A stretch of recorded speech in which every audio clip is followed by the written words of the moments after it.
നീലാംബരി. രചന നീലാംബരി. അവതരണം Shahul Malayil. Editing Faisal C N Noonjeri. അതുമാത്രല്ല, അല്പം അഹങ്കാരം കൂടുതലാ, നീലാംബരി പുച്ഛത്തോടെ പറഞ്ഞു. അതൊക്കെ നിന്റെ തോന്നലടി വേണ്ടേ? തോന്നലൊന്നല്ല കിരണേട്ടാ, ഞാൻ ഈ നേരിട്ട് മനസ്സിലാക്കിയതാ. നമ്മുടെ കൂടെയുള്ള ഒരു വ്യക്തി, അതാരോ ആവട്ടെ, കൂടപ്പുറപ്പോ സുഹൃത്തോ ലവറോ ആരോ ആവട്ടെ, നമുക്ക് അവരുടെ നെഗറ്റീവ് മനസ്സിലാക്കാൻ പറ്റില്ല. മനസ്സിലായാലും അത് നമ്മൾ ആക്സെപ്റ്റ് ചെയ്യില്ല. കാരണം നമ്മുടെ കണ്ണിലത് അവരുടെ ക്യാരക്ടറാണ്. പക്ഷെ മറ്റൊരാൾക്ക്, പുറത്തുനിന്ന് നോക്കിക്കാണുന്ന മറ്റൊരാൾക്ക് അതിന് വെറും ഒരു ക്യാരക്ടറായി നോക്കി കാണാൻ കഴിയില്ല. അവരുടെ മനസ്സിൽ അതൊക്കെ അയാളുടെ നെഗറ്റീവ് സൈഡ് തന്നെയാണ്. ഞാനും കണ്ടു മിസ്റ്റർ ജാനിന്റെ നെഗറ്റീവ് സൈഡ്. മറ്റാരുടെ വാക്ക് വിശ്വസിച്ച് മറ്റൊന്നും ചിന്തിക്കാതെ എല്ലാവരുടെയും മുമ്പിൽ വെച്ച് ഒരു പെൺകുട്ടി എന്ന പരിഗണന പോലും തരാതെ ഒരു വേള അവളുടെ ശബ്ദമിടറി. പ്രിയപ്പെട്ടത് എന്തോന്ന് ഏൽപ്പിച്ച മുറിവിന്റെ വേദന അവളെ തളർത്തിയ പോലെ ആ തളർച്ചയിൽ ഇടറിയ ശബ്ദങ്ങളൊന്ന് നേരെയാക്കി. നില, മോളെ നീ കരയാണോ? ഏയ് ഇല്ലല്ലോ, എനിക്കറിയാൻ ഇഷ്ടമല്ല കിരണേട്ട. പക്ഷേ ഈ ലോകത്തിലെ ഏറ്റവും എളുപ്പത്തിൽ എല്ലാവർക്കും ചെയ്യാൻ കഴിയുന്ന ഒന്നാണ് ഒരു സ്ത്രീയെ കരയിപ്പിക്കാൻ കഴിയുക എന്നത്. ആണിടും, പക്ഷെ അതൊരു സ്ത്രീയുടെ കുറവല്ല മോളെ, മറിച്ച് അവരുടെ മനസ്സിന്റെ നന്മയാണ്. നിനക്ക് എന്തിനും പോകുന്നൊരു ഏട്ടനുള്ളപ്പോൾ നീ കരയേണ്ട കാര്യമില്ലല്ലോ. അങ്ങനെ കരയേണ്ട അവസ്ഥ വന്നാ ഈ കിരണേട്ടനെ വിളിച്ചാൽ മതി, ആ നിമിഷം ഓടിയെത്തില്ല ഞാൻ. നീലാംബരി നിർവികാരയായി പുഞ്ചിരി തൂവി. ഇനി പറ, ആരാ മുകുന്ദൻ? നീലാംബരിയെ ഞെട്ടിച്ചു കിരണിന്റെ ആ ചോദ്യം.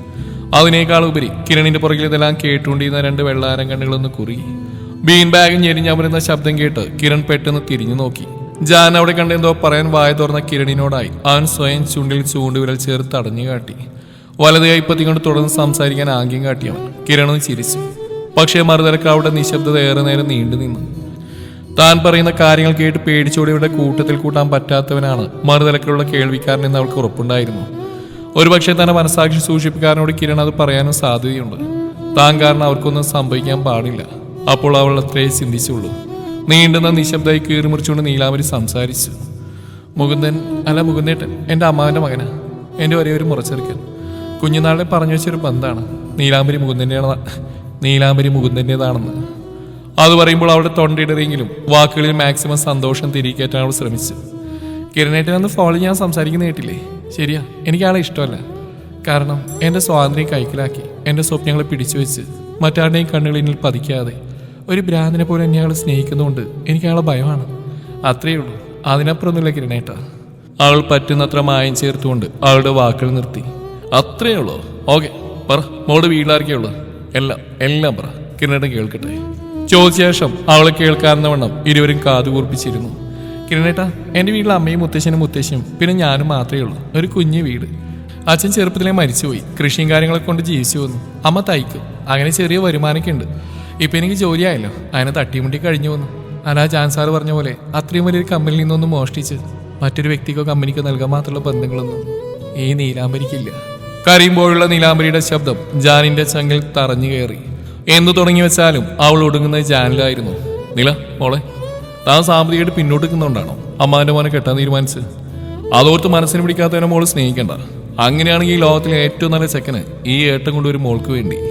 കിരൺ വാശിയോടെ പറയുമ്പോൾ പൊട്ടി വന്ന തേങ്ങ അവൾക്ക് അടിച്ചമർത്തി. ഇല്ല കിരണേട്ടാ, അതൊന്നുമല്ല. അതൊക്കെ പണ്ട് മുതലേ പറഞ്ഞു വെച്ച കാര്യങ്ങളാ. എനിക്ക് അയാളെ കല്യാണം കഴിക്കാൻ സമ്മതം, പിന്നെ ഇഷ്ടം, അതൊക്കെ പതിയെ ഉണ്ടായിക്കോളും. മറ്റൊരു പുരുഷനെ അന്വേഷിച്ച് എനിക്ക് എവിടേക്ക് ഓടിപ്പോകാൻ പറ്റില്ല. എനിക്ക് വേണ്ടി പുരുഷന്മാരെ തിരഞ്ഞ് ആരുടെ ക്യാബിൽ എനിക്ക് കയറേണ്ട കാര്യമില്ല. എൻ്റെ തറവാട്ടിൽ, അല്ല വീട്ടിൽ തന്നെ എനിക്കുള്ള പുരുഷനുണ്ട്. അപ്പോഴവൾ പറഞ്ഞ് അവസാനിപ്പിച്ച് ജാനിൽ തന്നെയായിരുന്നു. ജാൻ കേൾക്കുന്ന അറിയാവുന്നതുകൊണ്ട് തന്നെ വെറുതെ അവന്റെ പേരിൽ ഇനിയൊരു സംസാരം വേണമെന്ന് കിരൺ തീരുമാനിച്ചു. അതുകൊണ്ട് തന്നെ നീലാംബരിയെ കുറിച്ച് മാത്രം കിരൺ ഓരോന്ന് ചോദിച്ചുകൊണ്ടിരുന്നു. നില, ഇഷ്ടമുള്ള വസ്ത്രം ധരിക്കാൻ സ്വാതന്ത്ര്യമില്ലാത്ത നീയാണോ മോളെ അവനോടൊപ്പം ഇല്ലാത്ത ഇഷ്ടം കണ്ടത് ജീവിക്കാൻ പോകുന്നത്? നോക്കുന്നില്ല, കാലം മാറി. പഴയ പോലെ പെൺകുട്ടികൾ ആർക്കും ഇട്ടൊന്നും തളച്ചിടാൻ പറ്റില്ല. അവർക്ക് ചെറുകളുണ്ട്. അവർ പറന്ന് ഉയരങ്ങളിലെത്താനുള്ളവരാ. നീയും എൻ്റെ കുഞ്ഞു പക്ഷിയാ. ഈ ഏട്ടൻ നിന്നെ അവിടെ നിന്ന് രക്ഷിക്കാം. മുകുന്ദനെന്നല്ല, അവന്റെ അച്ഛൻ വേറെ ജന്മെടുത്ത് വന്നാലും മേനോൻ ഫാമിലി ഒരു ചൂക്കും ചെയ്യാൻ പറ്റില്ല. അറിയോ നിനക്ക്? നീലാംബരിയുടെ മനസ്സ് വിങ്ങിക്കൊണ്ടിരുന്നു. ഇതുപോലെ ഒരു ഏട്ടൻ തനിക്കില്ലാതെ പോയല്ലോ എന്നോർത്ത്. പക്ഷെ ഈ ഏട്ടൻ എന്നെയല്ല, ഞാൻ ഈ ഏട്ടനെയാണ് ഒളിച്ചു വെച്ച് സ്നേഹിക്കേണ്ടത്. ആർക്കും കൊടുക്കാതെ, ആരെയും കാണിക്കാതെ തന്റെ ചിറകിന്റെ അടിയിൽ പൊതിഞ്ഞ് സൂക്ഷിക്കണം, തന്റെ മരണം വരെ. നില, കിരണേട്ടാ, അവൾ ചിരിക്കാൻ ശ്രമിച്ചു. എൻ്റെ ഡ്രസ്സ് അത് വേറൊന്നും കൊണ്ടല്ല. മൂന്നേട്ടനെ എന്നെ മറ്റാരും നോക്കുന്ന ഇഷ്ടമല്ല. ഞാനല്പം ഭംഗിയുള്ളതും കളറുകളൊക്കെ ധരിച്ച മറ്റു പുരുഷന്മാരെൻ്റെ പുറകെ വരുന്ന മുകുന്ദേട്ടൻ പറയാറ്. അതുകൊണ്ട് ഞാൻ വലിയ ഫാഷനൊന്നും ഇല്ലാത്ത സാധാ ചുരിദാറൊക്കെ ഇടുന്നു. പക്ഷെ അല്പം മോഡേണായിട്ട് നടക്കാൻ എനിക്ക് ഇഷ്ടമാണ്. വൾഗറല്ലാത്ത ഡ്രസ്സൊക്കെ ഞാൻ ട്രൈ ചെയ്യാറുണ്ട്. അത് എറണാകുളത്ത് വന്നേ പിന്നെ ഇതൊക്കെ എന്നെ മാരേജ് കഴിഞ്ഞവരെല്ലാം ഇടാൻ പറ്റും. മാത്രമല്ല ഇവിടെ അവരാരും എന്നെ കാണുന്നില്ലല്ലോ. ഓഹോ, അപ്പം 3 കെട്ടാൻ നിനക്ക് സമ്മതമാണല്ലേ? പിന്നല്ലാണ്ട് എനിക്ക് സമ്മതം കിരണേട്ടാ. പതിയെ ഞാൻ സ്നേഹിച്ചോളാം. പിന്നെ അച്ഛനില്ലാത്ത എന്നെ വളർത്തി പഠിപ്പിച്ച് ഈ നിലയിലെത്തിച്ചൊക്കെ ശശിധരൻ മാമിയ മൂന്നേട്ടൻ്റെ അച്ഛൻ. അദ്ദേഹത്തെ ധിക്കരിക്കാൻ എനിക്ക് കഴിയില്ല കിരണേട്ടാ. സ്നേഹം, മാരേജ്, അതിലുപരി അടിക്കടി അവൾ പറയുന്ന മുകുന്ദേട്ടൻ എന്ന പേര്. ജാൻ്റെ ഞരമ്പുകൾ വലിഞ്ഞു മുറുകി. എന്തിനെന്നറിയാത്തൊരു ദേഷ്യം അവന്റെ തലച്ചോറിനെ കാർന്നു നിന്നു. ചാടി എഴുന്നേറ്റ് അകത്തേക്ക് കയറി പോകുന്നവനെ കിരൺ സംശയത്തോടെ നോക്കി.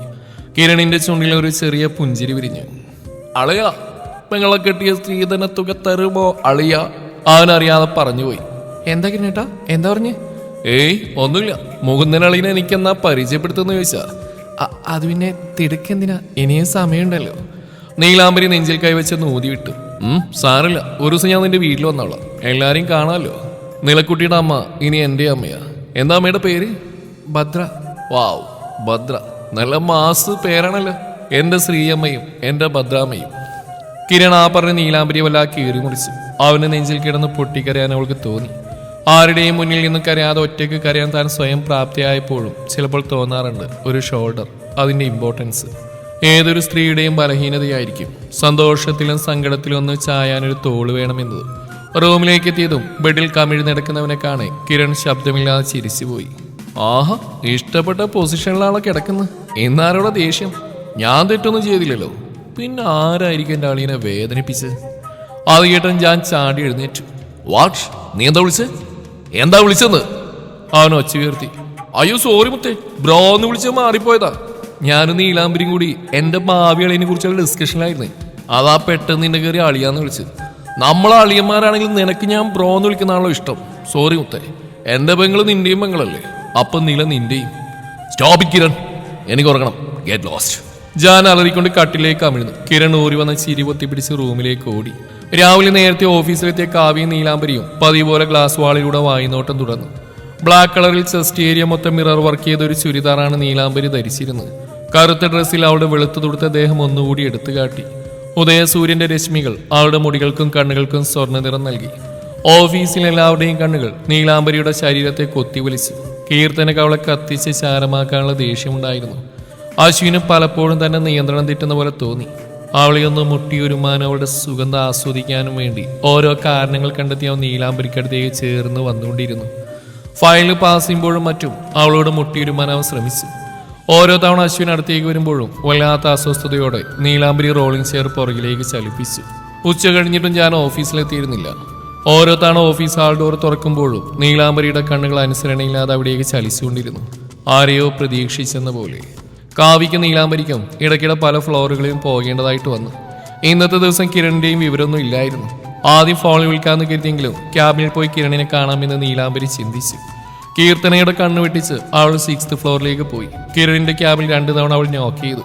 പക്ഷെ അകത്തൊന്നും മറുപടിയൊന്നും ഉണ്ടായില്ല. പിന്നെ ഒന്നും നോക്കിയില്ല, ഡോർ തുറന്ന് അകത്ത് കയറി.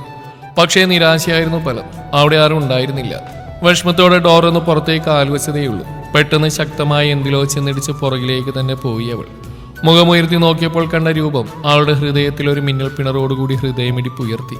വൈറ്റ് കളർ റൗണ്ട് നെക്ക് ടീഷർട്ടും ബ്ലാക്ക് പാന്റും ബ്ലൂ ജീൻ ജാക്കറ്റും ധരിച്ച് തികച്ചും കാഷ്വൽ ലുക്കിൽ തന്നെ നോക്കിയിരിക്കുന്ന ജാനെ പെട്ടെന്ന് തന്നെ അവനിൽ നിന്ന് നോട്ടം പിൻവലിച്ചാൽ പൊതുങ്ങി നടക്കാനാഞ്ഞതും പുറകിൽ നിന്നും മെല്ലെ അടഞ്ഞു വന്ന ഓട്ടോമാറ്റിക് ക്യാബിൻ ഡോർ അവളുടെ പുറകിൽ വന്നിടിച്ചു. മുന്നിലേക്ക് ആഞ്ഞുപോയ നീലാംബരി വീണ്ടും ജാന്റെ ദേഹത്തേക്ക് ഇടിച്ചു നിന്നു. എന്നാൽ ഇത്തവണ അവന്റെ കൈകൾ അവിടെ ഇരു കൈത്തണ്ടയിലും പിടുത്തമിട്ടിരുന്നു. അവൻ പതിയെ മുഖം താഴ്ത്തി അവളുടെ കാതോരം വന്നു ശ്വാസം വലിച്ചെടുത്ത് മെല്ലെ നിശ്വസിച്ചു. തന്റെ കാതിൽ അവന്റെ ശ്വാസം പതിക്കുന്നതിന്റെ നേർത്ത ശബ്ദത്തിൽ അവളൊന്ന് ഞെട്ടി വിറച്ചു. അത് മനസ്സിലാക്കിയതും അവന്റെ കൈകളുടെ മുറുക്ക് അല്പം കൂടി കൂടി വന്നു. അവൾ മുഖമുയർത്തി അവന്റെ കണ്ണുകളിലേക്ക് നോക്കി. കീഴ്ച്ചുണ്ട് ചെറുതായി നനച്ച് തന്റെ മുഖമാകെ കണ്ണുകൾ കൊണ്ട് തഴുകുന്നവന്റെ നോട്ടം താങ്ങാനാവാതെ മുഖം സൈഡിലേക്ക് ചെരിച്ചു കളഞ്ഞവൾ ഒരിക്കൽ കൂടി അവളെ ചേർത്ത് പിടിച്ച് അവന്റെ ദേഹത്തോട് ചേർത്തുരസിക്കൊണ്ട് മാറ്റി നിർത്തി. ക്യാബിൻ ഡോർ തുറന്ന് അവൻ അകത്തേക്ക് കയറിപ്പോയി. ഒരു പിടപ്പോട് അവൾ ചുറ്റും നോക്കി. കുറച്ച് സ്റ്റാഫുകൾ അവളെ തന്നെ നോക്കിയിരിക്കുകയാണ്. അവരുടെ കണ്ണുകളിൽ നീലാംബരി ജാനുമായി കൂട്ടിയിടിക്കുന്നു. ജാൻ അവളെ സൈഡിലേക്ക് മാറ്റി നിർത്തി അകത്തേക്ക് കയറിപ്പോന്നു. മുഖം കുനിച്ച് നടക്കാൻ തുടങ്ങിയ നീലാംബരിയുടെ മുമ്പിൽ കിരൺ പ്രത്യക്ഷപ്പെട്ടു. തേടിയ വളി കാൽ ചുറ്റിയല്ലോ, ഇന്ന് കണ്ടില്ലല്ലോ നീലക്കുട്ടിയെ. ഞാനിവിടെ ഉണ്ടായിരുന്നല്ലോ, നിങ്ങളൊക്കെയല്ലേ ഇന്ന് ഓഫീസിൽ വരാത്തത്? തെല്ലു പരിഭവം കാട്ടിയവൾ പറഞ്ഞു. കിരണിന്റെ നെറ്റി വിളിഞ്ഞു. നിങ്ങളൊക്കെയോ? ആരാ ഈ നിങ്ങൾ? അവൾ നാവടിച്ച് കണ്ണുകൾ മുറുകെ അടച്ചെന്ന് തുറന്നു. അത് പിന്നെ കിരണേട്ടനെ തന്നെയാ. ഞാൻ കുറച്ച് ബഹുമാനത്തിൽ പറഞ്ഞാ നിങ്ങളെന്ന്. ഓവേ, എനിക്ക് എന്തൊക്കെയോ മനസ്സിലാകുന്ന പോലെ. എന്താന്നൊരു പിടിയും കിട്ടുന്നില്ലല്ലോ. കിരൺ നീലാംബരിക്ക് ചുറ്റുമൊന്ന് വട്ടം കറങ്ങിക്കൊണ്ട് ചോദിച്ചു. എന്ത് മനസ്സിലാക്കാൻ? എനിക്ക് എന്നെ മൂന്നേട്ടനാ വലുത്. എന്താ നീ ഇപ്പൊ എന്താ പറഞ്ഞേ? നീലാംബരി ഒന്ന് ഞെട്ടിപ്പോയി. ഈശ്വര, ഞാൻ എന്തൊക്കെയായി വിളിച്ചു പറയുന്നത്? അവൾ മനസ്സിലോർത്തു. പറയടി. കിരൺ ഒന്ന് ചിരിച്ചു. നീ ഇപ്പൊ ഇവിടെ മുകുന്ദന്റെ പേര് എന്തിനു പറഞ്ഞു? പറ കേക്കട്ടെ. കിരണേട്ട കീർത്തന വഴക്ക് പറയും. ഞാൻ പോവാം, പിന്നെ കാണാം. പറയിൽ അവൾ ഇറങ്ങി ഓടിക്കഴിഞ്ഞു. കിരൺ വായിൽ കൈയും വെച്ച് ക്യാബിൻ ഡോറിലേക്കും അവൾ പോയ വഴിയെയും മാറി മാറി നോക്കി. അടുത്ത 2 ദിവസങ്ങളിൽ ജാനും കിരൺ ഓഫീസിൽ വന്നിരുന്നില്ല. പ്രത്യേകിച്ച് ജോലികളൊന്നും തന്നെ ഇല്ലാതെ എല്ലാവരും അവരുടെ ക്യാബിനുകളിൽ ഒതുങ്ങിക്കൂടി. കിരൺ എല്ലാ ദിവസവും ഏതെങ്കിലും ഒരു നേരമെങ്കിലും നീലാംബരിയെ ഫോണിൽ വിളിക്കാറുണ്ടായിരുന്നു. ആ സംസാരത്തിനുള്ളിൽ എപ്പോഴോ ജാൻ നാട്ടിൽ നിന്നും ബിസിനസ് ആവശ്യത്തിനായി സ്റ്റേറ്റ്സിലേക്ക് പോയിരിക്കുകയാണെന്ന് അറിയാൻ കഴിഞ്ഞു. ശിവനാഥ് മേനോനൊപ്പം പോയതിനാൽ നാഥ് അപ്പാരൽസിന്റെ പഴയ ഓഫീസിലാണ് താനെന്നും കിരൺ പറഞ്ഞു. അതിനിടയിൽ HR ഡിപ്പാർട്ട്മെന്റിൽ ഒത്തിരി ഇന്റർവ്യൂസ് വേറെയും നടന്നു. ഫാക്ടറി വർക്കുകളും ഡിസൈൻ അസിസ്റ്റന്റ് പോസ്റ്റിലേക്കും ഒത്തിരി സ്റ്റാഫുകൾ വേറെയും നിയമിതരായി. ഫയലുകൾ പല ഡിപ്പാർട്ട്മെന്റിൽ എത്തിക്കേണ്ട ചുമതല ഓഫീസ് അസിസ്റ്റന്റുമാർക്കായതിനാൽ കാവ്യയ്ക്കും നിലക്കും കീർത്തന അത്യാവശ്യം പണികൾ കൊടുത്തുകൊണ്ടിരുന്നു. ഡാലിയും അശ്വിനും സ്വന്തം ക്യാബിനുകളിൽ നിന്ന് വിശ്രമിക്കുമ്പോൾ കാവ്യയും നീലാംബരി ഓരോ ഫ്ലോറുകളിലായി ഓടി നടന്നു. കാവ്യയ്ക്ക് കിരണിനെ വല്ലാതെ മിസ് ചെയ്തു. എന്നാൽ നീലാംബരി ജാനെ മനഃപൂർവ്വം മറക്കാൻ ശ്രമിച്ചു. അവളുടെ മനസ്സിന്റെ കോടിലെങ്ങോ ജാൻ സ്ഥാനം പിടിക്കുന്നു എന്ന തിരിച്ചറിവ് അവളിൽ ഉടലെടുത്തുകൊണ്ടാവണം അവനെ ഓർക്കാൻ ശ്രമിച്ചില്ല. കൂടാതെ അവൻ വാക്കുകൾ കൊണ്ട് മനസ്സിലേൽപ്പിച്ച മുറിവിന്റെ സ്ഥാനം മനസ്സിൽ ഒരുപടി കയറ്റി വെക്കാൻ അവൾ ശ്രദ്ധിച്ചിരുന്നു. അന്നൊരു വ്യാഴാഴ്ചയായിരുന്നു. ഓഫീസ് ഓപ്പണായിട്ട് 2 ആഴ്ച പിന്നിട്ടിരിക്കുന്നു. അന്ന് കാവ്യയും നീലാംബരി അല്പം ലേറ്റായിട്ടാണ് ഓഫീസിലെത്തിയത്. ഹോസ്റ്റലിന് മുന്നിലുള്ള ബസ് സ്റ്റോപ്പിൽ നിന്നും 8:45 ബസ്സിൽ കയറിയാൽ 9:15 ഓഫീസിനടുത്തുള്ള ബസ് സ്റ്റോപ്പിലെത്താം. പിന്നെ പതിയെ നടന്ന് ലിഫ്റ്റ് കയറിയും ഫ്ലോറിലെത്തുമ്പോൾ 9:30 ആവും. പക്ഷേ ഇന്നത്തെ ദിവസം സ്ഥിരം കയറുന്ന ബസ് മിസ്സായില്ലെന്ന് മാത്രമല്ല, റോഡിലെങ്ങും നല്ല ബ്ലോക്കും ഉണ്ടായിരുന്നു. പഴയ ഓഫീസ് ഈ ഹോസ്റ്റലിനടുത്തായിരുന്നുകൊണ്ട് അവിടേക്ക് ലേറ്റായിട്ട് ഒരിക്കലും എത്തിയിട്ടില്ല. എന്നാൽ ഇപ്പോഴത്തെ ഓഫീസിൽ നിന്ന് ഏകദേശം 15 കിലോമീറ്ററിനുള്ളിലാണ് ഹോസ്റ്റൽ. പിന്നെ ഒരുവിധം ഓടിപ്പിടച്ച ഓഫീസിലെത്തിയപ്പോൾ 10 മണി കഴിഞ്ഞിരുന്നു. ഇനി ഒരു ഓഫീസിൽ കയറിയപ്പോഴേ കണ്ടു പുറത്തുനിന്ന് കുറച്ച് വർക്കേഴ്സ് CCTV ചെക്ക് ചെയ്യുകയാണ്. നേരത്തെ ഫിക്സ് ചെയ്തിരുന്നെങ്കിലും വർക്കിംഗ് ആയിരുന്നില്ലെന്ന് ഡിപ്പാർട്ട്മെന്റിൽ പറഞ്ഞു കേട്ടിരുന്നു. എല്ലാവരും അല്പം വെപ്രാളത്തോടെ ഓടി നടക്കുന്നുണ്ട്. ലേറ്റായിട്ട് വന്നതിന് പുറമെ തെല്ലൊരു അതിശയത്തോടെ എല്ലാവരെയും നോക്കി നിൽക്കുന്ന നീലാംബരിയെയും കാവ്യയെയും കണ്ട് കീർത്തന അവിടേക്ക് വന്നു. ലേറ്റായിട്ട് വന്നും പോരാ, നീയൊക്കെ ഇന്ന് മൊത്തം ഇങ്ങനെ നിൽക്കാനാണ് ഇങ്ങോട്ട് കെട്ടിയെടുത്ത്? അധികാരഭാഗത്തുള്ള കീർത്തനയുടെ സ്വരം അവിടെ മുഴങ്ങി കേട്ടു. അല്ല, ഉച്ചവരെ ഇങ്ങനെ നിന്നിട്ട് ഉച്ചയ്ക്ക് ശേഷം എവിടെ നിന്ന് ഇരിക്കണം, കാവ്യമല്ല പറഞ്ഞു. എന്താ പറഞ്ഞ്? കീർത്തന കാവ്യക്ക് നേരെ തിരിഞ്ഞു. ഒന്നുമില്ല, കീർത്തനയ്ക്ക് എവിടെയും പോയി ഇരിക്കാൻ പാടില്ലെന്ന് ചോദിക്കായിരുന്നു. കാവ്യ വലിയ താല്പര്യമില്ലാത്ത പോലെ പറഞ്ഞു. നിന്നെ പോലെ കയറി അങ്ങ് ഇരിക്കാനല്ല ഞാനിവിടെ വരുന്നത്. എന്നാ പിന്നെ പോയി പണിയെടുത്തൂടെ? എന്തിനാ ഞങ്ങളുടെ പുറകെ ഇങ്ങനെ എപ്പോഴും നടക്കുന്നത്? കുറച്ച് ലേറ്റ് ആയതിനാണോ കീർത്തനയ്ക്ക് ഇത്രയും പ്രശ്നം? കാവ്യ അരിശത്തോട് ചോദിച്ചു. കാവ്യ, ഞാൻ കുറച്ച് ദിവസമായിട്ട് നിന്നെ വാൺസ് ചെയ്യുന്നുണ്ട്. നിന്റെ സംസാരം അതിരടക്കുന്നുണ്ട്. ഓരോരുത്തരുടെ പോസ്റ്റിനനുസരിച്ചുള്ള ബഹുമാനം കൊടുക്കാതെയുള്ള നിന്റെ സംസാരം മതിയാപ്പിക്കാൻ എനിക്ക് അറിയാൻ പാടില്ലായിട്ടല്ല. അതിന് മറുപടിയായി കാവ്യ എന്തോ പറയാനായി വായ തുറന്നു. നീലാംബരി അവളെ തടഞ്ഞു. ചാടി കുതിച്ചുകൊണ്ട് നടന്നു പോകുന്ന കീർത്തനെ തുറച്ചു നോക്കി കാവ്യ പല്ലടിച്ചു. നീ എന്താ കാവ്യ ഇങ്ങനെ? അവൾ ഞാൻ പോയി കംപ്ലൈന്റ് ചെയ്ത ജോലി വന്ന് നമ്മൾ രണ്ടിൻ്റെ ചെയ്യുക. കിരണേട്ടനുള്ള അടുപ്പം വെച്ച് നമ്മൾ അതൊന്നും മുതലെടുക്കാൻ പാടില്ല. നിനക്കറിയില്ല ഇവിടുത്തെ റൂളൊക്കെ. പദവി നോക്കാതെ പേര് വിളിക്കാൻ പറഞ്ഞു എന്നുള്ളതൊക്കെ ശരിയാ, പക്ഷെ ബഹുമാനം കൊടുക്കരുതെന്ന് പറഞ്ഞിട്ടില്ല. കീർത്തന നമ്മുടെ ഡിപ്പാർട്ട്മെന്റ് ഹെഡാണ്, അത് മറക്കണ്ട. നീലാംബരി കാവ്യയെ ശാസിക്കും പോലെ പറഞ്ഞു. മതി, ഇനി നീ കൂടി തുടങ്ങണ്ട. നമുക്ക് ഈ ഓഫീസിനടുത്തൊരു ഹോസ്റ്റൽ നോക്കണം. അല്ല പറ്റില്ല, ഇങ്ങനെയാണെങ്കിൽ എന്നും ലേറ്റ് ആവേണ്ടി വരും. അത് നമുക്ക് ചിന്തിക്കേണ്ട കാര്യം. അതെ, എനിക്ക് മനസ്സിലാവാത്ത ഇതാ. 2 ആഴ്ചയായിട്ട് ഉറങ്ങി തൂങ്ങിയിരുന്ന ഓഫീസിൽ ഇപ്പം എന്താ എല്ലാവരും ഇങ്ങനെ പരക്കം പായുന്നു? ചുറ്റുമൊന്ന് കണ്ണോടിച്ചുകൊണ്ട് നീലാംബരി കാവ്യയോടായി സംശയഭാവത്തിലാണത് പറഞ്ഞു. ആർക്കറിയാം, എല്ലാവർക്കും ചായ കൊണ്ടു കൊടുക്കാനും പറയുന്ന ഫ്ലോറിൽ പോയി ഫയൽ സൈൻ ചെയ്ത് മേടിപ്പിക്കാനും ഫോട്ടോ സ്റ്റാറ്റ് എടുത്തു നടക്കാനല്ലേ നമുക്ക് ഈ കമ്പനിയിൽ എന്താ നടക്കുന്നത് അന്വേഷിക്കേണ്ട അവകാശമില്ലല്ലോ. വേറൊരു ഓഫീസ് അസിസ്റ്റന്റ് ഡാലിയ, നമുക്ക് അവളോട് ചോദിച്ചാലോ? നീലാംബരി കുസൃതിയോട് ചോദിച്ചു. വേണ്ട, നിന്റെ റോമി അശ്വിനോട് ചോദിക്കാം. കാവ്യ, രാവിലെ തന്നെ എന്നെ ചൊറിയാൻ നിൽക്കാതെ നീ പോയി ന്യൂസ് പിടിക്കാൻ നോക്ക്. ഓ, ഇവിടെ നടക്കുന്ന എന്താണെന്നറിയാൻ നിനക്ക് പറ്റുന്നില്ലായിരിക്കും. അറിയാനൊരുത്തു വരാ, അത്രയേ ഉള്ളൂ. നീലാംബരി ഒരു കള്ളച്ചിരിയോടെ പറഞ്ഞു. കലിപ്പനോട് പോയി ചോദിക്ക്, കാവ്യ പറഞ്ഞു. നീലാംബരി അവളെ കൂർപ്പിച്ചാൽ നോക്കി. രണ്ടാളും ക്യാബിൽ വന്നിരുന്നുകൊണ്ട് അശ്വിനെയും ഡാലിയെയും നോക്കി വൃത്തിയായി ഒന്ന് ചിരിച്ചു കാണിച്ചു. കാവ്യ മടിച്ച് ഡാലിയോടായി ചോദിച്ചു. ഡാലിയ, എന്താ ഇവിടെ ഒരു ബഹളം? അല്ല, എല്ലാവരും എന്തൊക്കെയാ ജോലി എന്ന പോലെ തോന്നല്? ഡാലിയെ കാവ്യ നോക്കി ഒരു ലോഡ് പുച്ഛം വാരി എറിഞ്ഞു. സമയത്ത് ഓഫീസിൽ വരണം, അല്ലെങ്കിൽ മാതിരി തോന്നലുണ്ടാവും. എന്തു പറ്റി? ഓണർ ഫണ്ടൊന്നും പറഞ്ഞില്ലേ? അല്ല, ഞങ്ങളൊക്കെ എടുത്ത പാവം പ്യൂൺ സ്ഥാനത്തുള്ള എംപ്ലോയീസ് ആണ്. നിങ്ങൾക്കൊക്കെ അല്ലേ അങ്ങ് മുകളിൽ പിടിപാടുള്ളത്? സ്വാഭാവികം. നിറഞ്ഞേറിയ ദേഷ്യം കാവ്യ കടിച്ചമർത്തി. ചുള്ളിക്കമ്മിന് പാൻറ്റും ഷർട്ടിട്ട കോലം ഇവിടൊക്കെ ചോദിക്കാൻ പോയാൽ എന്നെ പറഞ്ഞാൽ മതിയല്ലോ. രാവിലെ തന്നെ വിരലെടുത്ത് അവിടെ വായിക്കകത്ത് ഇട്ടുകൊടുത്തു. പിന്നെ ഈ പിശാചി കടിച്ചില്ലെങ്കിൽ ഒരു അതിശയമുള്ളൂ. കാവ്യ ആരോടൊന്നില്ലാതെ പിറുപിറുത്തു. നീലാംബരി ഇതൊക്കെ കേട്ടെങ്കിലും ഒന്നും മിണ്ടിയില്ല. എങ്ങനെയൊന്നും അറിയാൻ കഴിയുക. അവൾ തൻ്റെ അടുത്ത് ഫോണും കുത്തിയിരിക്കുന്ന അശ്വിനെ നോക്കി. ചോദിച്ചാലോ? കുറച്ച് അകലം പാലിച്ച് ചോദിക്കാം, ഇല്ലേ മേത്തേക്ക് ഇടിച്ചു കയറും. അവൾ അല്പം പുറകിലേക്കിരുന്ന അശ്വിനെ നോക്കി സോഫ്റ്റ് ആയിട്ട് വിളിച്ചു, അശ്വിൻ. എന്താടാ?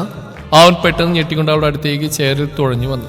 വരുത്തി തീർത്ത ചിരിയോടെ തന്നെ നീലാംബരി വേഗം അവൻ്റെ ചെയറിൽ പിടിച്ച് തടഞ്ഞു. അതൊന്നുമില്ല. എന്തു പറ്റി? ഓഫീസിൽ എല്ലാവരും ഇങ്ങനെ ഓടുന്നു. അല്ല, ഇത്രയും ദിവസമായിട്ട് ഇങ്ങനെ ഒന്നും ആരും എൻഗേജ്ഡ് ആവുന്ന കണ്ടിട്ടില്ല, അതുകൊണ്ട് ചോദിച്ചാ. അശ്വിൻ എന്തെങ്കിലും അറിയോ?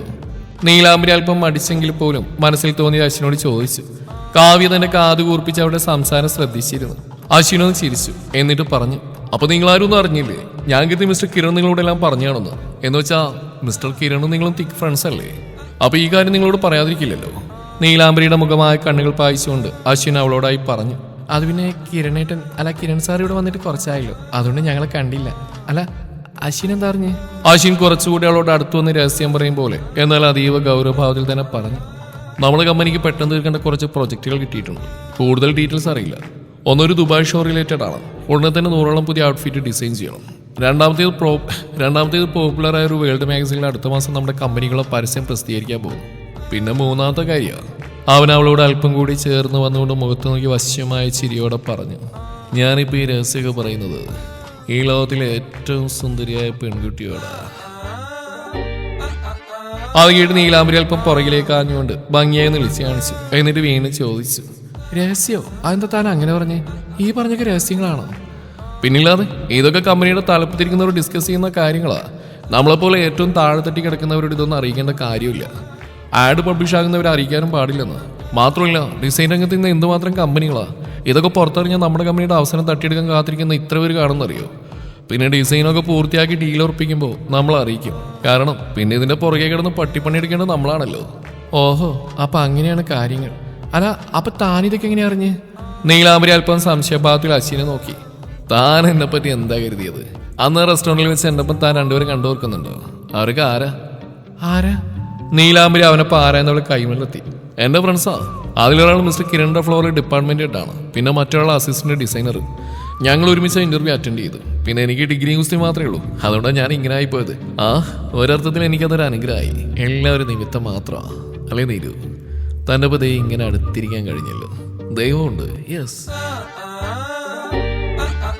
അശ്വിൻ പെട്ടെന്നൊരു കവിയോ കഥാകൃത്തോ ഏതാണ്ടൊക്കെയോ ആയി. അത്രയും സമയം ചെവി കൂർപ്പിച്ചിരുന്ന കാവ്യക്ക് പറഞ്ഞു കയറി. അതെ, അതാണല്ലോ തൻ്റെ ലൈഫിലെ ഏറ്റവും വലിയ അംബീഷൻ. ഇവിടെ അടുത്ത് ഇങ്ങനെ ഇരിക്കുകയെന്ന്. നോണല്ലോ, ദൈവം ഉണ്ടെന്നല്ല പറയണ്ടേ, ദൈവം കണ്ണൂട്ടനാതാ. കാവ്യ പറഞ്ഞ അശ്വിന് ദേഷ്യം വരാൻ തുടങ്ങിയിരുന്നു. എന്നാ വേണ്ട, അറിഞ്ഞ കാര്യം പറഞ്ഞു കൊടുക്കാൻ കരുതിയപ്പോൾ തലയിൽ കയറുന്നോ? ഈ നാളില്ലാത്തവനാ ഇപ്പൊ ഈ കാര്യങ്ങളിലൂടെ പ്രസന്റ് ചെയ്ത്. നന്ദി വേണോടി, നന്ദി. അശ്വിൻ അല്പം മാറിയുന്നു. പിന്നെ ഇന്ത്യ പാകിസ്ഥാൻ യുദ്ധം ഇങ്ങനെ തടയാന്നാണല്ലോ താനിപ്പോ ഇവിടെ പ്രസന്റ് ചെയ്ത്. അവന്റെ രണ്ടോ ഒറ്റുകാരൻ ഫ്രണ്ട്സും നീയൊക്കെയാടാ കമ്പനി മുടിപ്പിക്കുന്നത്. കാവ്യ അശ്വിനെ നോക്കി നല്ലപോലെ പ്രസംഗിച്ചു. അശ്വിൻ കയ്യിലുണ്ടായിരുന്ന ഇയർബഡ്സ് ചെവിയിൽ കുത്തിക്കയറ്റി കാവ്യയെ തുറച്ചു നോക്കി. എനിക്ക് നിന്റെ പ്രസംഗം കേൾക്കേണ്ടെന്ന പോലെ നീലാംബരി അശ്വിനെ നോക്കി. ഒന്ന് ക്ഷമിച്ചേക്കെന്ന പോലെ ദയനീയമായി നോക്കിയിട്ട് കാവ്യയുടെ നേരെ തിരിഞ്ഞു. നിനക്കിത് എന്തിൻ്റെയാ കാവ്യ? കാര്യങ്ങൾ ഓരോന്ന് ഞാൻ അവരോട് ചോദിച്ചുകൊണ്ടിരിക്കുകയായിരുന്നു. നശിപ്പിച്ചല്ലോ. അറിഞ്ഞിട്ടിപ്പോ എന്തിനാ? നിന്റെ അപ്പന്റെ കമ്പനിയാണല്ലോ ഇത്. വിശദമായിട്ട് മനസ്സിലാക്കാൻ ഈ ഡീൽ ഓക്കെ ആയിട്ട് വേണല്ലോ നിനക്ക് നിന്റെ മുഖം തന്നെ കെട്ടിച്ചയക്കാൻ. കാവ്യം വിട്ടുകൊടുത്തില്ല. ഒരു കണക്കിന് നീ പറഞ്ഞത് ശരിയാ, എന്റെ അപ്പന്റെ കമ്പനി അല്ലല്ലോ. എങ്കിലും ഒരു സുഖം. നീലാംബരി ഒരു ദീർഘശ്വാസം എടുത്തു. പക്ഷെ കേൾക്കുമ്പോൾ ഒരു ഓളുണ്ടായിരുന്നു. പുതിയ വർക്കൊക്കെ തുടങ്ങുമ്പോൾ പഴയ പോലെ നമ്മളും കുറച്ച് എൻഗേജ്ഡ് ആവും. ചിലപ്പോൾ പുറത്തേക്ക് പോകാൻ പറ്റും. നിനക്ക് ഓർമ്മയില്ലേ പഴയ ഓഫീസിൽ വെച്ച് പുതിയ മോഡൽ ഹീൽസിന്റെ ആഡ് ചെയ്തപ്പോൾ ഫോട്ടോഷൂട്ട് നമ്മളെയും കൊണ്ടുപോയത്? എത്ര നല്ല സ്ഥലങ്ങളായിരുന്നു അതൊക്കെ. 5-6 ദിവസം കറങ്ങിയാണെന്ന്. അതുപോലൊക്കെ ഇവിടെ ഉണ്ടായാൽ മതിയായിരുന്നു. നീലാംബരി എന്തോ ഓർമ്മയിൽ പറയുമ്പോൾ കാവ്യ വീണ്ടും അവളെ തുറിച്ച് നോക്കി. ഓർമ്മയുണ്ട്, പറയുന്ന കേട്ടതൊന്നുമില്ല. നമ്മൾ വേറെ രാജ്യത്താ പോയതെന്ന്. ഈ എറണാകുളത്ത് ബീച്ചിൽ തന്നെയല്ലേ പോയത്? നിന്റെ മട്ടും ഭാവം കണ്ടാ തോന്നും നീ ആയിരുന്നു ആ പരസ്യത്തിൽ അഭിനയിച്ച മോഡലെന്ന്. അന്ന് നീയല്ലേ ആ കൊട്ടം വീലത്ത് ആ ജാട മോഡലിന് ജ്യൂസ് ഉണ്ടാക്കി കൊടുത്ത്? കാവ്യ ചിരിച്ചുകൊണ്ട് കളിയാക്കിയാണ് പറയുന്നത്. അതിനെന്താ, ഒരു ഗ്ലാസ് നെയ്യും കുടിച്ചില്ലേ? അതൊക്കെ ഒരു രസമല്ലേ മോളെ കാവ്യ. അതൊക്കെ മാറ്റി നിർത്തി നോക്കിയാ നല്ല നല്ല യാത്രകൾ പോകാൻ അവസരം കിട്ടില്ലേ നമുക്ക്? കേരളത്തിന് പുറത്തല്ലെങ്കിലും യാത്ര പോകുന്ന എന്ത് രസാ. അതെ, അത് നീ ആ തറവാടും പരിസരവും വിട്ട് പുറത്തു പോകാത്തൻ്റെയാ.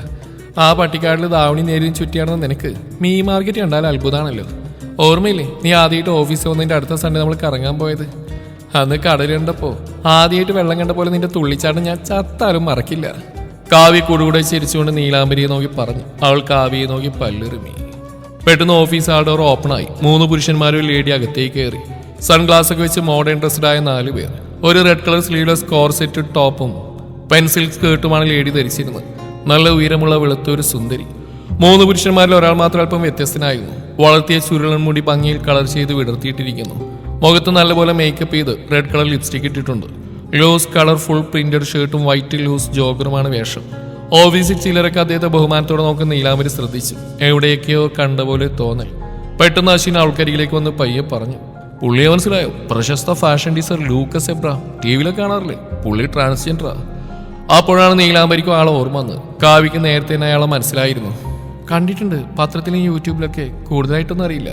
നീലാംബരി ലൂക്കോസിനെ തന്നെ നോക്കിക്കൊണ്ട് അശ്വിനോടായി പറഞ്ഞു. അദ്ദേഹത്തിന്റെ സ്റ്റൈലും ഭംഗിയൊക്കെ നോക്കി അവൾ അങ്ങനെ മതിമറന്നിരുന്നു പോയി. അവൾ മാത്രമല്ല, ഓഫീസിൽ എല്ലാവരുടെയും കണ്ണുകൾ അദ്ദേഹത്തിൽ തന്നെയായിരുന്നു. തുടരും ഏകതയുടെ ബാക്കി ഭാഗം നാളെ ഇതേ സമയം.